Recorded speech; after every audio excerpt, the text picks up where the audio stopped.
Bismillahirrahmanirrahim. Assalamualaikum warahmatullahi wabarakatuh.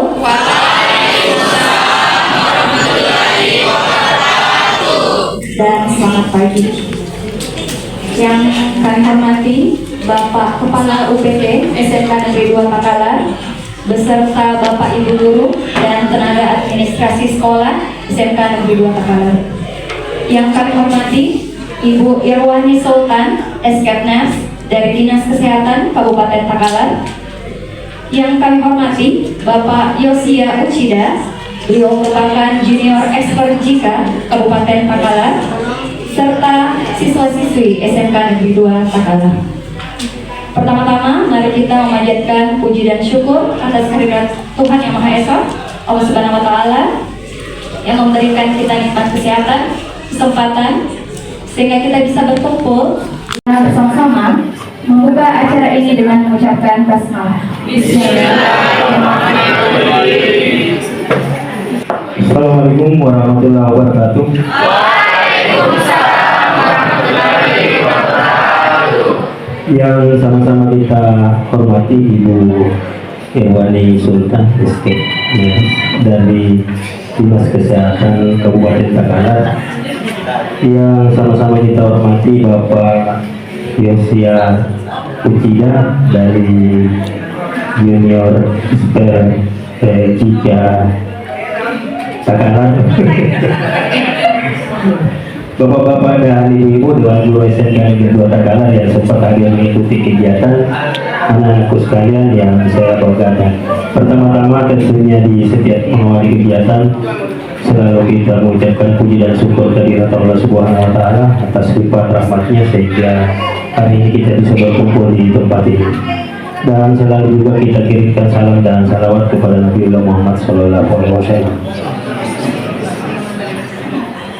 Anak-anak sekalian yang saya banggakan, jadi pertama-tama tentunya mewakili keluarga besar SMK Negeri 2 Takalar mengucapkan selamat datang kepada Bapak Yosia Uchida dan Ibu Irwani Sultan di kampus SMK Negeri 2 Takalar.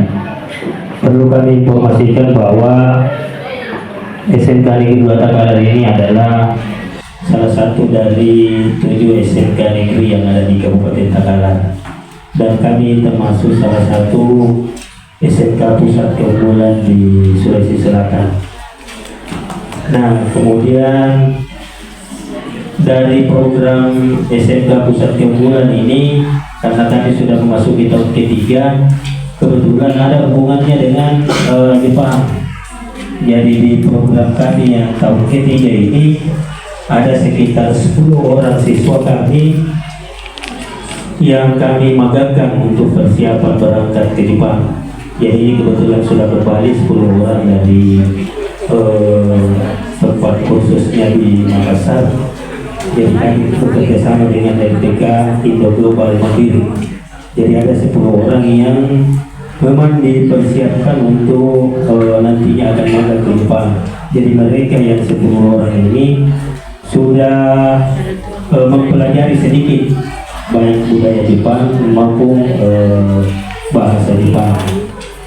Ini yang 10 orang. Kemudian ke depan juga yang ada hubungannya mungkin dengan kerjasama dengan Jepang, saya juga sudah mencoba menelusuri LPK yang siap untuk menampung kami secara mandiri pada saat misalkan dia menjadi alumni di SMK Negeri 2 Tasika untuk mulai masuk untuk mensosialisasikan bagaimana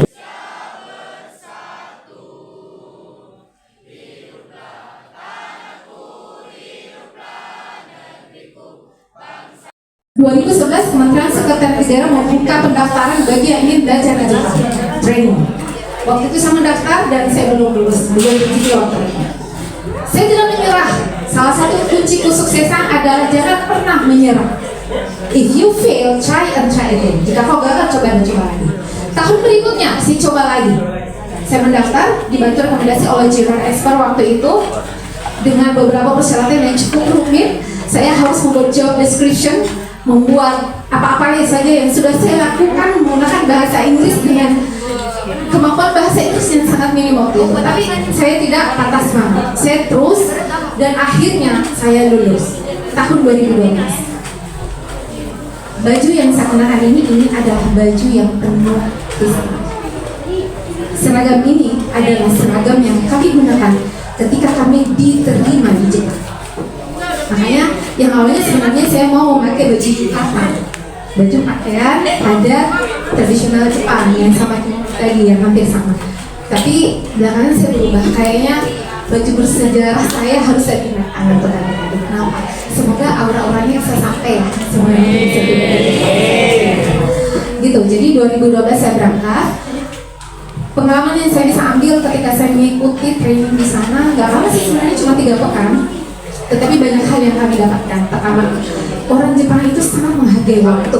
Tadi pertanyaannya, Lisa apa nak? Bagaimana salah satu kiat orang Jepang bisa sukses? Hargai waktu. Ingat, hargai waktu. Suatu waktu kami akan mengikuti pembelajaran yang akan diisi oleh seorang profesor di Jepang. Kami semua sudah duduk. Jadi di Jepang itu kalau ada materi, itu pesertanya itu sudah harus duluan daripada materi di ruang itu. Nah, 15 menit sebelum pembelajaran dimulai, penyelenggara menyampaikan, Bapak Ibu yang mau ke toilet silahkan. Saya salah satu orang yang minta izin untuk keluar. Ketika saya keluar, saya melihat ada seorang kakek tua berdiri di depan pintu dengan penampilan yang begitu sederhana. Saya tidak tahu beliau siapa. Saya cuma lewati sambil beliau melempar senyum ke arah saya.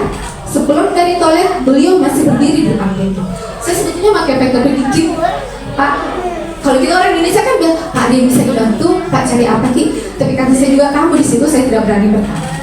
Nah, setiba saya ada di dalam ruangan, acara pembelajaran dimulai, kemudian host memanggil profesor itu, dan siapa menyangka yang masuk, yang berdiri kakek tua tadi, yang sangat sederhana, itulah profesor yang akan mengajarkan. Jadi, itu 15 menit sebelum dimulai, beliau sudah ada di luar. Saya tanya ke teman yang dari Jepang, kenapa itu profesor dari tadi 15 menit sudah ada? Memang seperti itulah budaya kami di sini, Bu. 15 menit atau minimal 10 menit sebelum acara dimulai kami sudah ada, dan kami tidak akan masuk ke dalam ruangan sebelum waktu yang ditentukan. Mereka akan di luar sampai mereka dipanggil. Itu jadi mereka sangat menghargai waktu. Waktu itu sangat berharga buat mereka. Jadi anak-anakku sekalian, hargai, jangan sia-siakan waktu. Oke, boleh bermain medsos, gadget, tapi ingat, batasi. Jangan buang-buang waktu kalian yang saat ini sangat berharga. Ini adalah masa golden period kalian, ya. Jangan sampai menyesal belakangan. Jadi semasa kalian masih muda, gunakan waktu sebaik mungkin, gunakan waktu seoptimal mungkin untuk menemukan kalian nanti. Itu yang satu yang saya dapatkan. Yang kedua, orang Jepang penuh dengan kesederhanaan. Kita orang Indonesia, kalau kemana-mana, tahulah orang Indonesia, apalagi mungkin yang orang-orang berada sosialita, mereka itu sangat low profile banget, sangat sederhana. Ingat itu profesor yang tadi saya cerita, dengan baju dinginnya, dengan baju apa ya, jaket biasa. Kalau kita di sini mungkin, aduh ya Allah, gimana?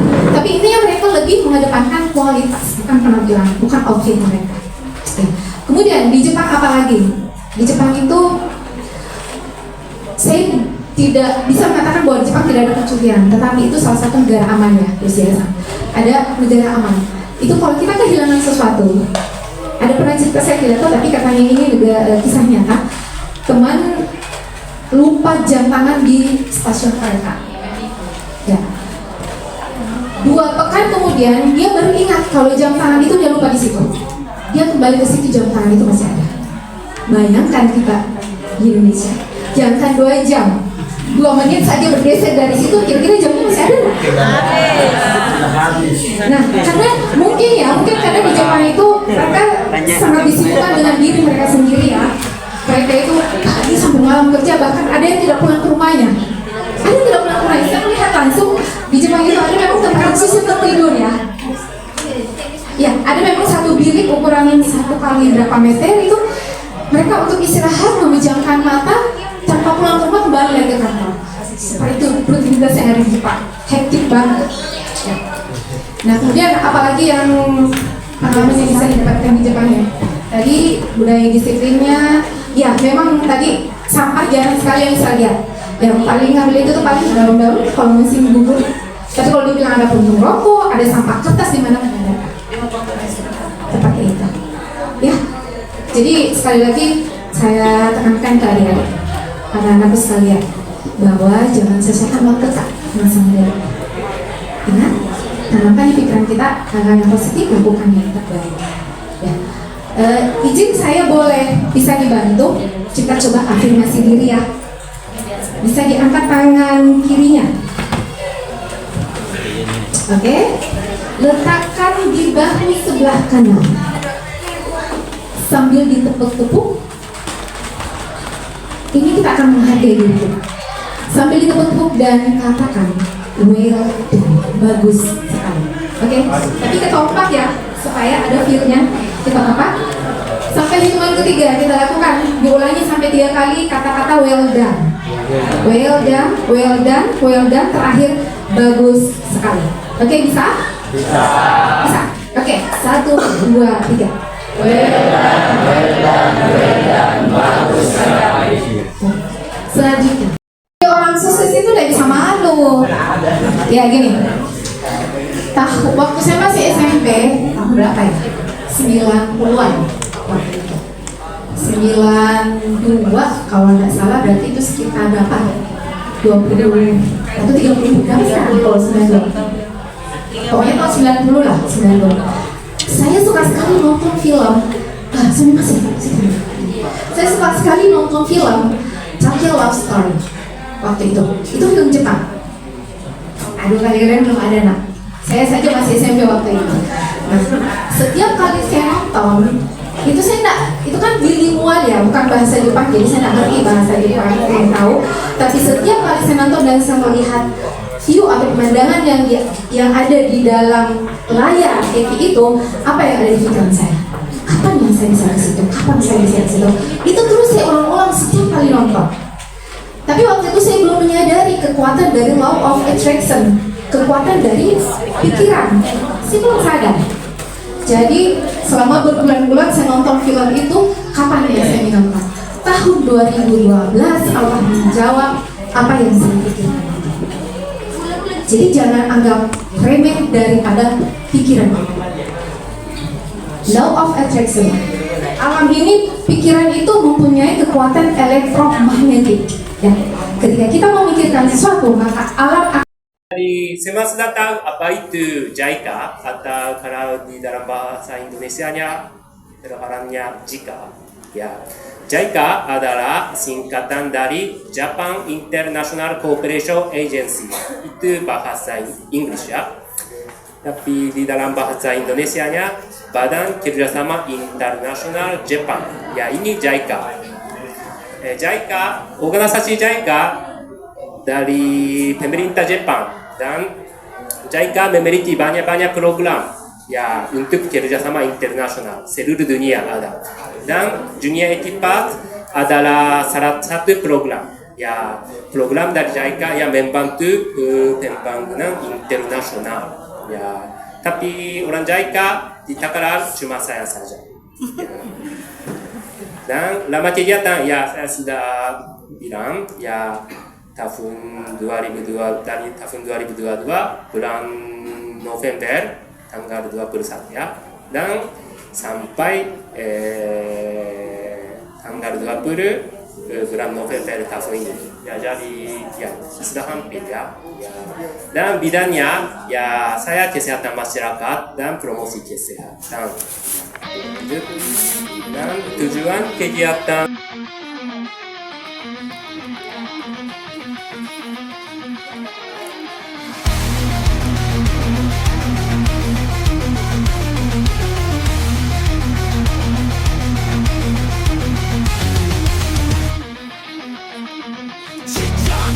Cicak di dinding,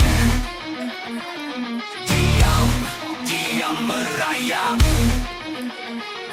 Datang seekor nyamuk, enggak kena.